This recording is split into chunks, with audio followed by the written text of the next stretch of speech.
Okay, good afternoon, everybody, and welcome to the 7th Annual Wild Wisconsin Winter Web Conference. We're right, we don't call it wild for nothing.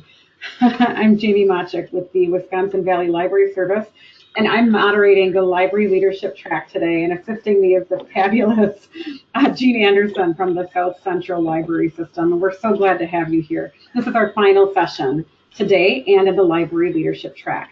Our presenter for this session, Silos No More, is Judy Pinger, and Judy is the Assistant Director of IT Technical Service and Collections at the Milwaukee Public Library. So Judy, whenever you're ready, please begin. All right, well, thank you everybody for your patience. Welcome to Silos No More, Harnessing Library-Wide Teams for Success.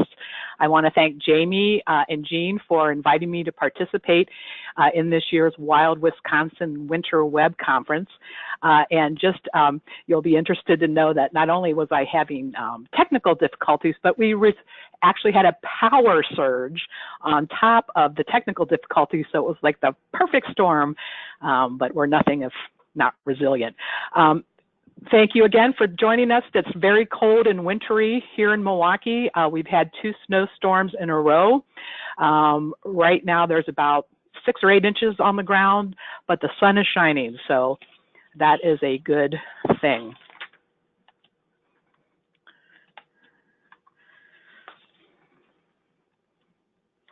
Again, my name is Judy Pinger. I am currently the Assistant Director of IT Technical Services and Collections for Milwaukee Public Library. I have been working for MPL for the past 28 years this month in a variety of capacities. I've been most recently in my current position for 3.5 years. Again, Milwaukee in Wisconsin we have a large urban system with 12 branches and the central library. And we are also part of the Milwaukee County Federated System.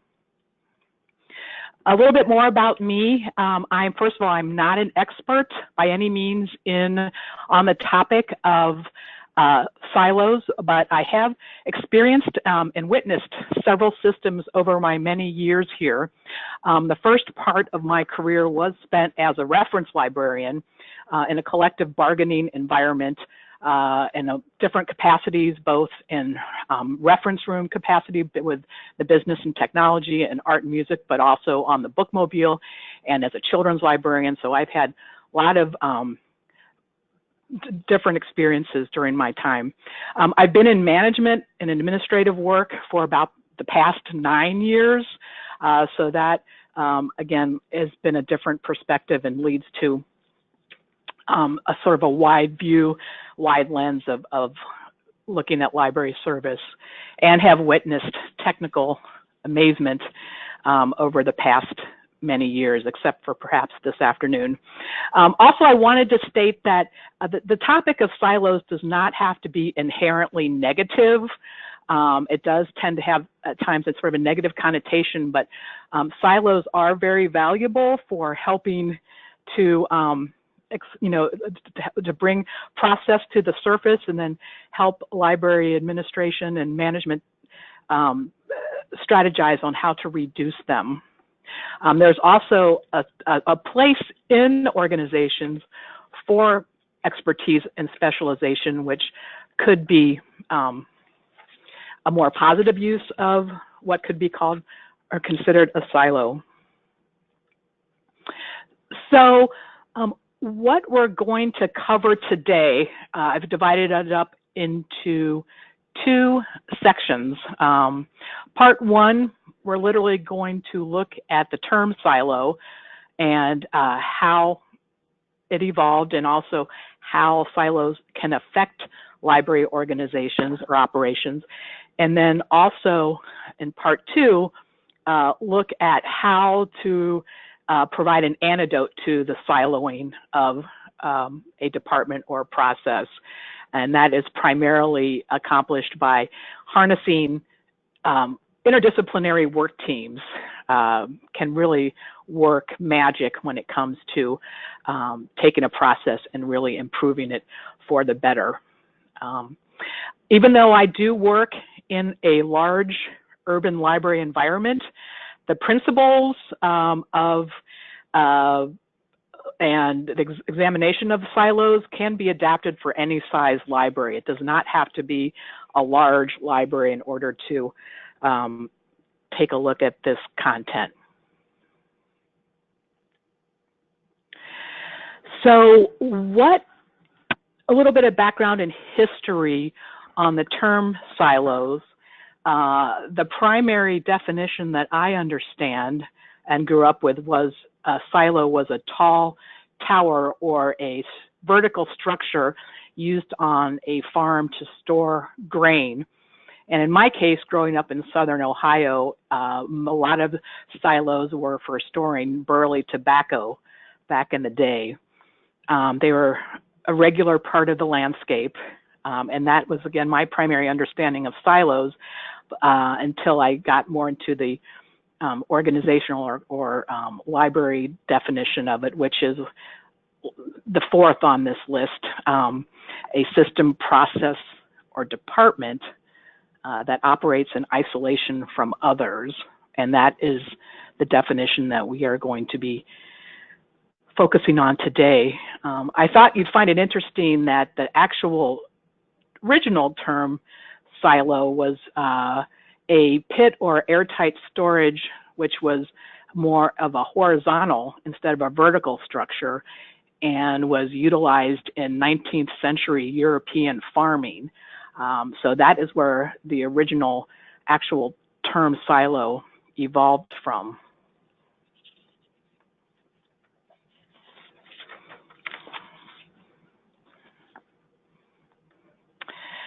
There are a couple of really excellent books on this topic. I have included a bibliography at the end of the presentation if you are interested in further exploration of this topic. One particularly great book is The Silo Effect, The Peril of Expertise and the Promise of Breaking Down Barriers. It was written by Gillian Tett and is I think one of the main thought-provoking texts on this topic. She does a really excellent job of giving many corporate examples and many examples of silos in an organizational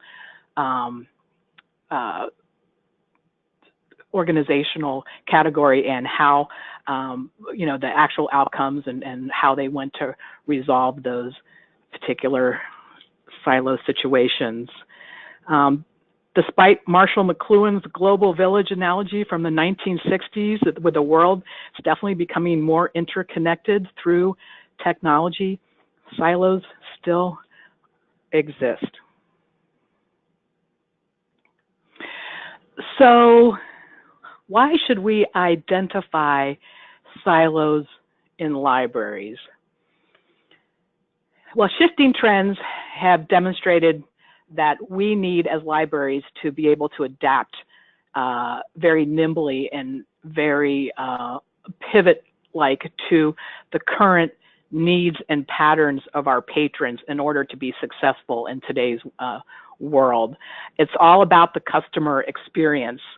A good example of a customer service de-siloing is the practice taken by several library systems nationwide on combining the circulation desk and the reference desk into one service point.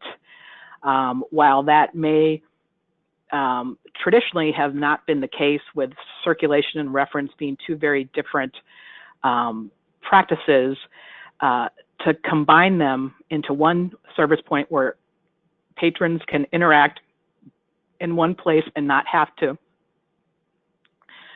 move from desk to desk is a good example of the de-siloing of the customer experience.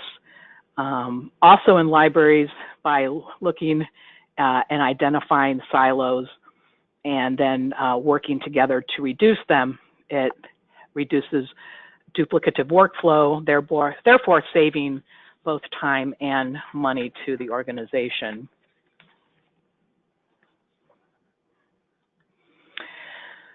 So we talked about we've defined silos. We've talked about why we should look at them in libraries, but what are some characteristics of silos?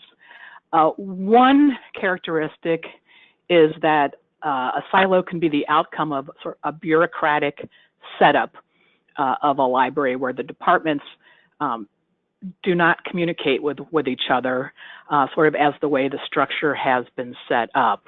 And a good example, I'm happy to say it's greatly improved, but we had a silo of sorts with the library being a City of Milwaukee department. Our hiring, we do have a separate HR department, but need to work in tandem and regularly with the City Department of Employee Relations, which is actually about 10 blocks to the east of the Central Library. And it's taken a practice in communication in order to not have sort of a built-in silo where decisions are made and processes are put in place without one or the other always being aware of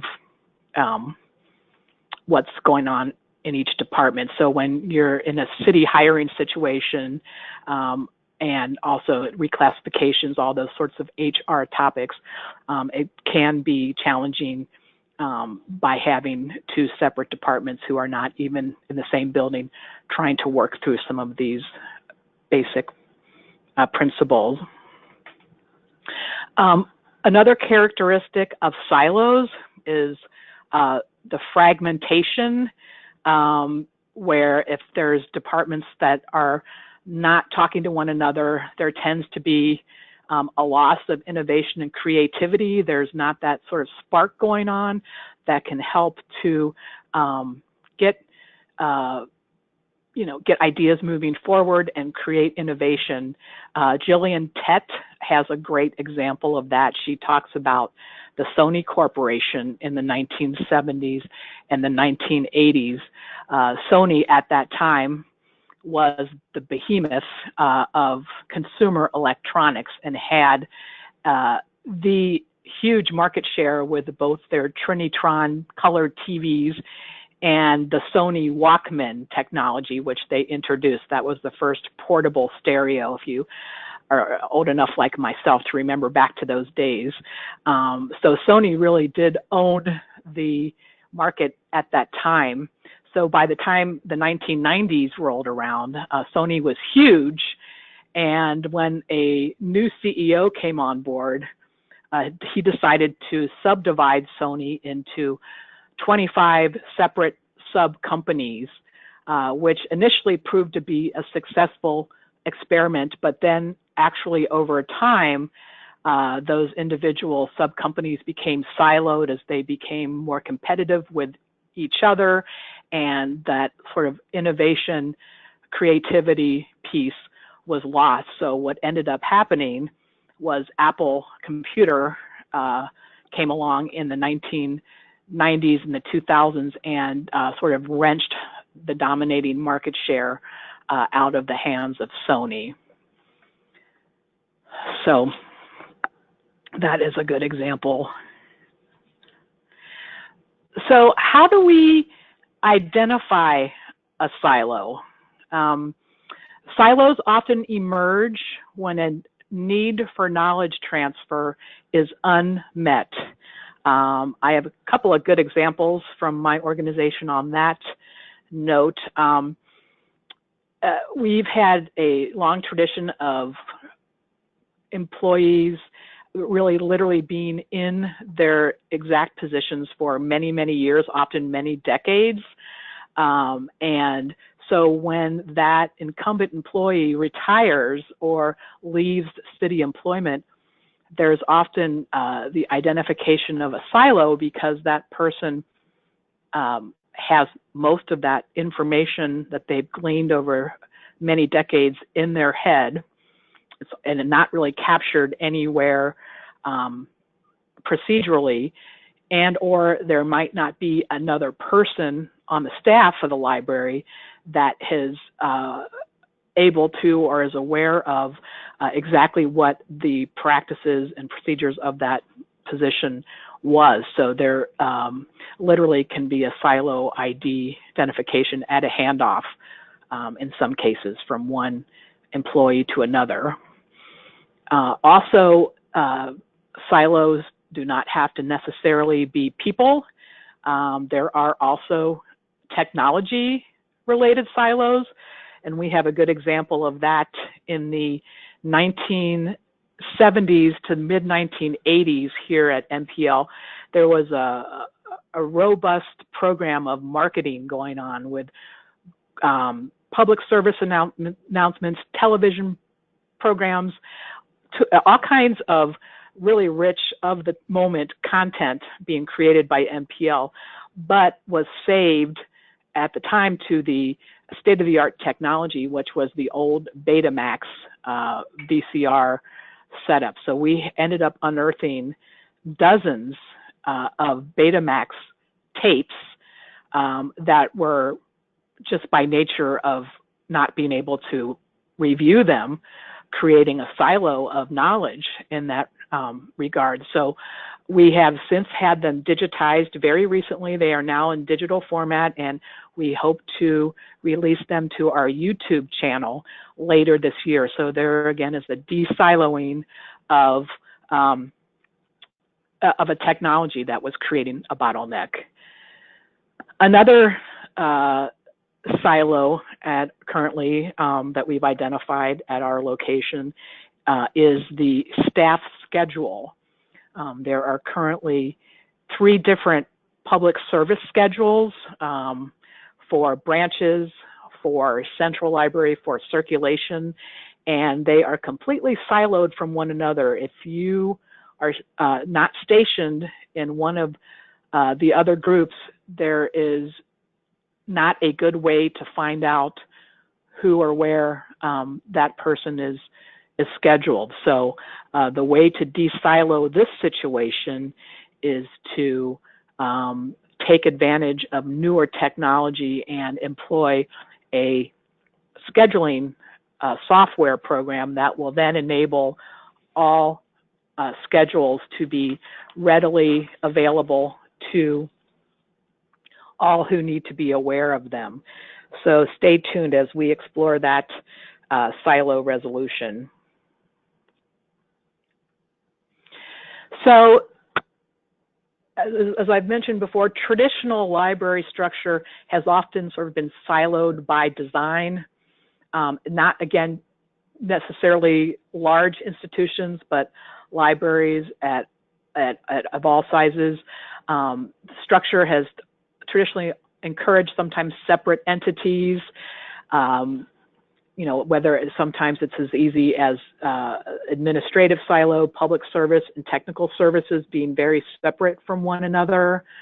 Also, departments can sometimes be siloed. Again, looking at central library, we have many different departments, whether it's a reference desk, like the humanities or art department, children's.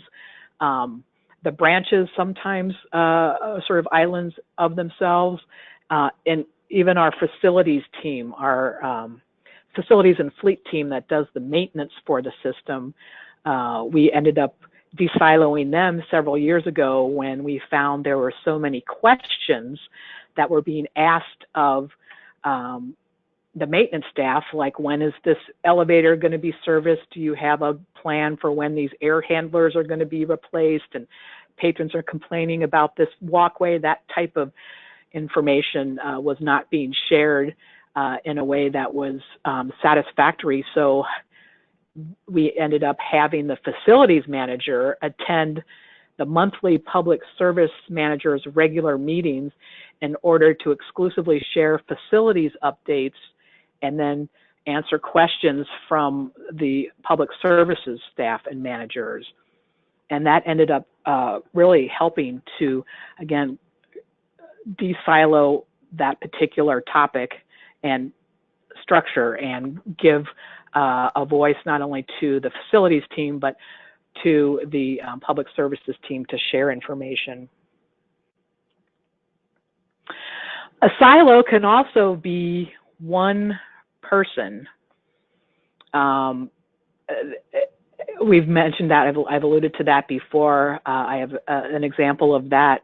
We have a current situation where there is a long-term incumbent member of the technical services unit who has been in this particular specialized job title for several decades, and there's really no equivalent job title in the city to this person's job title, and she has extensive breadth and depth of subject understandings, but was a little bit kept the information somewhat close to her desk. She has a lot of information in her head, and files and documentation were kept, sort of hither and yon. And she was the true resource person on the particular topics of acquisitions and technical service realm, ordering, etc. So there was unexpectedly a emergency medical situation that wreaked havoc at the end of the year last year because of not having a second person that really knew how to complete those tasks or even knew of the full process and procedure for how to reconcile end of the year accounts with the city and the ordering and so on and so forth. So it was a mad scramble to facilitate the situation with an unexpected emergency medical leave. So again, a good illustration of why it is important to have more than one person with all of the knowledge.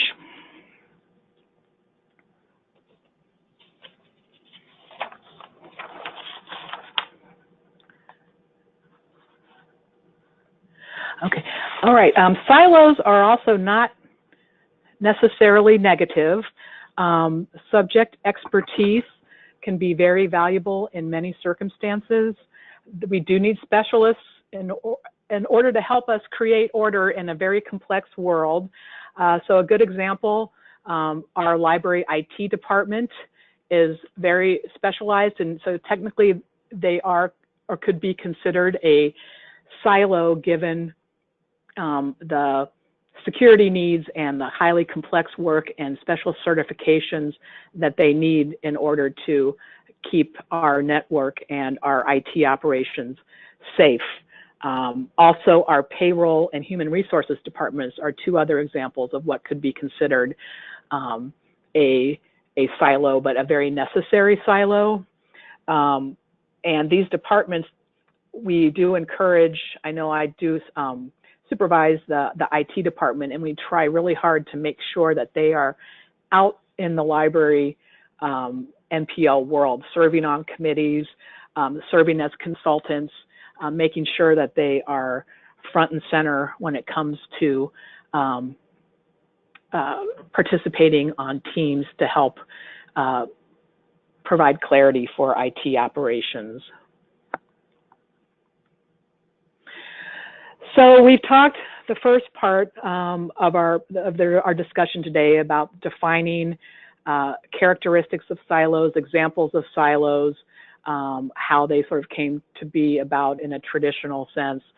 So for the rest of our presentation, I'm going to move on to part 2, and that is how to resolve silos in libraries. If there are 2 takeaways from today's session, they would be the following. One is to employ staff from all levels and all job classifications on work teams whenever possible. That is a critical piece to breaking down silos. And also to communicate, up the chain, down the chain, to left and right, every which angle. Communication is such a simple, such a basic tenet of work life, but it can sometimes be hard to remember that that is indeed what needs to happen. And again, going back to teams, teams can be deployed in different ways. We've done it all. A team, an interdisciplinary team, can be put together for a short-term, one-time sort of project with a beginning, middle, and end, or a team can be ongoing on a regular basis with no end in sight to establish and just ensure that there's full communication and discovery going on. A good example of a team that we deployed here at MPL with great success for a short-term, one-time project was an implementation and an RFP team to discover or work towards 2 vendor replacements for the library system. One, we were looking for a new PC time management, public time management solution, and print management solution, and also our vending contract with our public copier vendor was expiring. So we took the opportunity to explore 2 new solutions that would need to work together. The PC time management solution we had in place had been our only vendor that we had worked with for 15 years. So taking this to a different vendor would involve a lot of careful planning and cooperation and coordination among departments. So it ended up being a 2-year project, and we had a broader range of staff members on this team. We had members of the IT department, members of branch management and public service departments, central library management, and also representation from our business office for the vendor portion of it. So the first year we spent really exploring options, the landscape, seeing who was out there that could provide these services, who could work together. We explored, we took field trips to libraries to explore how their systems worked. And then we actually, as a group, meticulously wrote and submitted the city request for proposal to solicit vendor responses. And once we had those vendor responses, we worked together as a team in order to evaluate and rank those responses, and then selected winning bidders for both of those projects. So by the time we moved into our second year, that became strictly implementation phase, and really that's where the rubber really hit the road, with needing a combination of IT specialists to work with the vendors and all of the back-end setup, all the technology and all of the equipment and filters, et cetera, that we needed to pull off collectively, and then also a very concerted effort from the public service team in order to prepare 2 very new products to be released simultaneously, both to the public and to the staff. So it was a very heavy lift for our particular situation, but it was very successful. We did launch both new vendor programs last summer, and have greatly improved public service given with a relatively easy launch, given our commitment to the collaborative work teams and making sure that all sides were covered.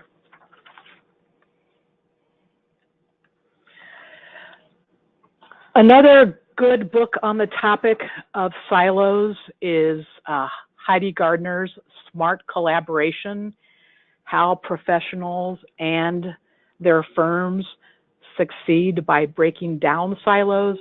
Again, full citation is in the bibliography, but Heidi Gardner states that today's problems simply demand that specialists in the context of professional service firms work together to integrate their separate knowledge bases and skill sets to forge coherent, unified solutions.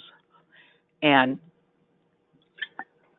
another good example of just that is a team that we put together here at Central Library for exploring new self-check technologies. We had seen our first generation self-check machine kiosks come to end of life.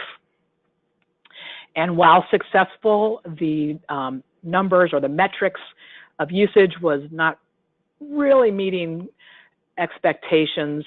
And we had also, the way at least at the Central Library that the kiosks were set up, there were some security theft issues with materials, and it just really needed a good looking at as far as how this service was being provided. So we put together a committee, a team that again was full of people that were not usually accustomed to working together on this topic, and that included members of our security staff, public service members from both the branches and Central Library, also members of circulation staff who were most intimately dealing with the checkout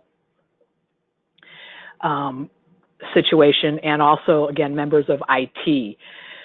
So by bringing these differing perspectives together, we not only found a new and better product to better meet our needs for the second generation self-checks, but we also ended up collaborating to the point of establishing a new service model, sort of a triangle that ends up solving a lot of the issues we had been experiencing previously with the sight lines, and there was just, there were a couple of theft issues, just a lot of it based on sort of how the setup was with having an open hold shelf and so on and so forth. So we were able to create spaces that are very inviting and sort of a triangle with the self-check machines right there and staff willing and able to help at every turn.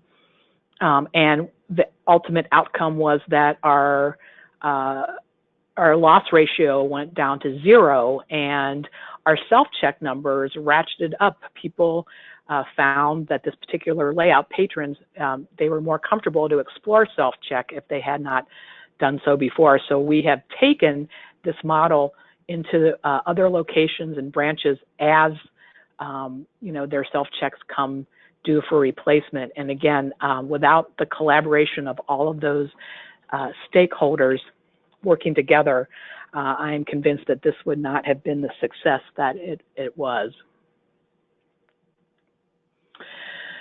So other outcomes of silo reduction, decreases redundancy in operations. You may find that there are different departments more or less doing the same thing. So by combining teams and exploring these operations, that is one aspect that could be addressed. Also, of course, time savings. If you're working more efficiently and you have a better understanding of what the other departments are doing, that is a great outcome. And also it helps to establish, uniform best practices across the library system. We do have a lot of departments that do keep, regular and good documentation, but it's really limited only to their specific work unit and is not, widely transparent or available to other units. So again, helping to sort of establish uniform practices and sharing these procedures can go a long way to helping with some of that opaqueness or not being transparent. One of our very first work teams that was put together to sort of help address silo was periodicals. We call it the Periodical Summit. And it is a team that is ongoing. There is no end date in sight. It meets every year quarterly. And it has a wide variety of different representation on it. Again, we have circulation members, cataloging cataloger representation, reference, serials and acquisitions representation. So this team comes together from truly the back end and also the reference side, and over the past several years have been able to collectively improve cataloging processes, shelving processes, inventory processes, ordering and claims. We do have a resource library. We have literally thousands and thousands of paper titles, periodical titles, and newspaper titles, as well as electronic. And also we are a federal depository, one of the few federal depository collections left of the public library. So we have a lot of coordination issues that helps us to have this type of team to address those. Another great benefit to working in the modern era is the advent of social media for silo improvement. Technology, whether it's social media, enterprise solutions, and overall general connectivity has enabled the work of staff at all levels to communicate in a whole new way. A good example of this, several years ago, we invested in PB Works, which is a wiki program, and all public service staff members have passworded access to this wiki. It's what we call it, the staff wiki. And now all those formerly siloed departmental fugitive files, whether they were from a certain subject area that previously only those departmental members had access to, now are uploaded onto this wiki, as well as the premise that staff have the ability to add information and update information. So this is a tool that is now used across all departments, branches, and central. So any of the specialized information is ready at a click of the mouse in order to get information into the hands of staff and patrons. So that is a good example of de-siloing using technology. So leaders make collaboration happen. At the end of the day, it's up to us as library leaders to set the tone for collaboration. We ensure that we should work to ensure that information flows to and fro and is not restricted to either oneself or one team, to use technology to challenge silos whenever possible, and keeping the boundaries of teams flexible and fluid. When possible, that's not always possible, as we've talked about with some specific specialized need for silos, but when possible, absolutely. We have our network administrator is a good example of a leader who made collaboration happen. He was very generous with his time and with his knowledge of a very highly complex job running the library IT network. We do have our own network. There's a lot of security issues and a lot of just a lot of risks, and he always took meticulous notes, which he stored electronically so that his team always had ready access to his notes, and he routinely took time to share and teach IT team members what he knew and how he understood technology. So when he too unfortunately had a medical leave situation, his team was able to step in at a moment's notice and take the reins, and would routinely remark about how grateful they were for his transparency and his leadership in making his information widely known and widely shared. So investments in collaboration does not happen overnight. It takes time and practice to collaborate effectively, especially if you're an organization that hasn't had a lot of practice with this. It will take leadership, patience, and trust to evolve into a more collaborative environment, but it can be done. There is also no one specific manual for collaboration. A lot depends on the chemistry of the group and the project at hand and the commitment to the process. So when you are putting together collaborative work teams to address issues, keep that in mind, that it does a lot depend on the chemistry of the group and who would be best suited for that kind of assignment.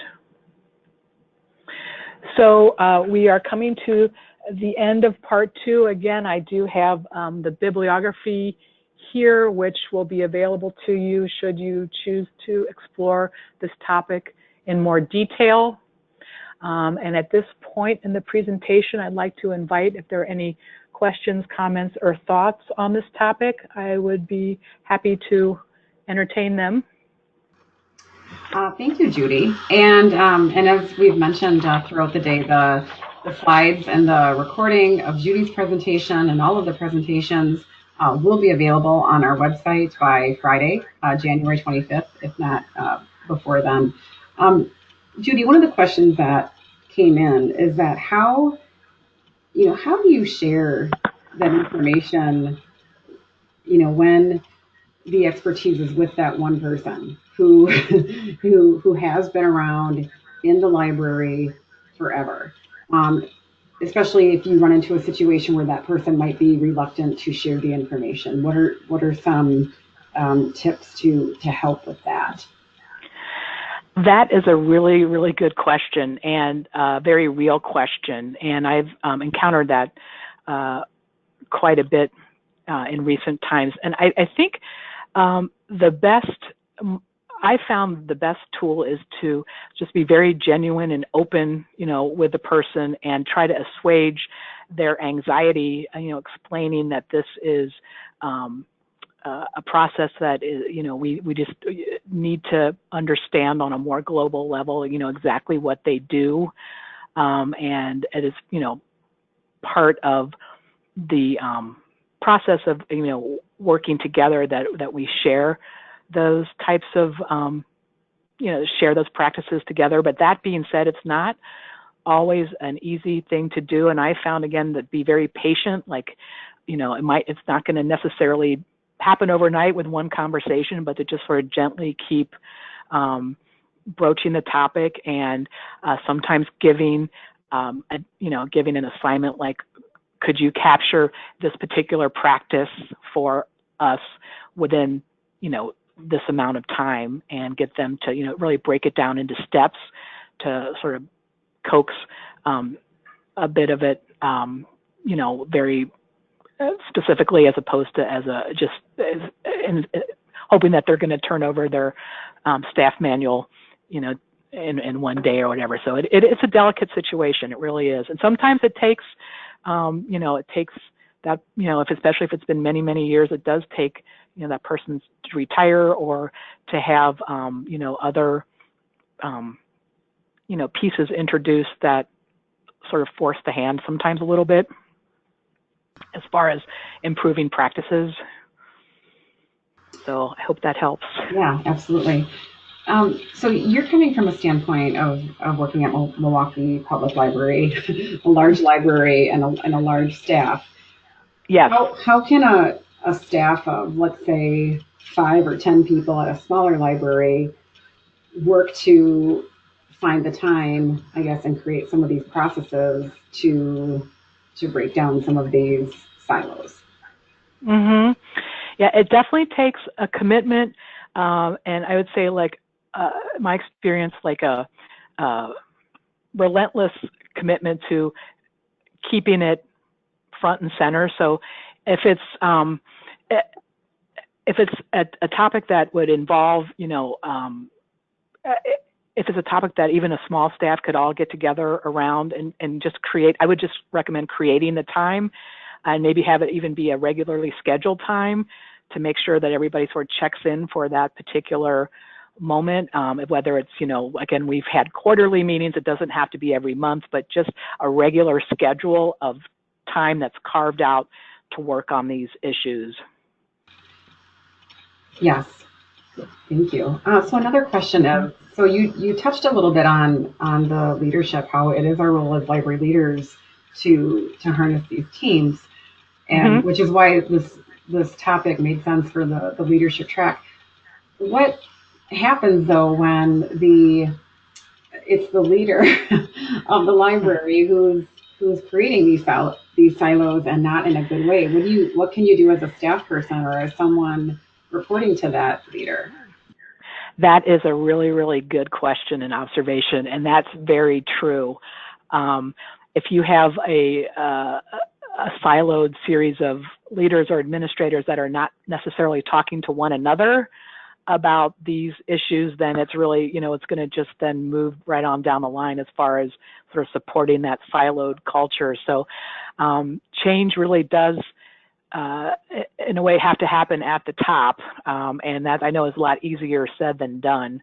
But the more that leaders can collaborate with each other and sort of practice those same principles of communicating and working together to solve issues that, are not necessarily just in their wheelhouse, but maybe more library-wide, I think can help set that tone of de-siloing. But it's absolutely true. If you have siloed people at the top, it's very difficult to, not have to have that process not move down the chain. Absolutely. Well, I'm not seeing any other questions come in, and we're just about out of time. So I want to thank all of you for participating in today's presentation. Thank you, Judy, for a great session. Thank you all also for your patience at the beginning. As mentioned, this session, recording and slides will be posted on our conference website. This is our final session for today. We begin tomorrow at 9 a.m. with 2 sessions, one in marketing and one in small libraries. They both are at 9 o'clock. If you haven't registered for those, you are welcome to by going to our conference website and registering for those. So hopefully we will see some of you at those presentations, and we will talk to you tomorrow. If not, I hope you have a great rest of your day. So long.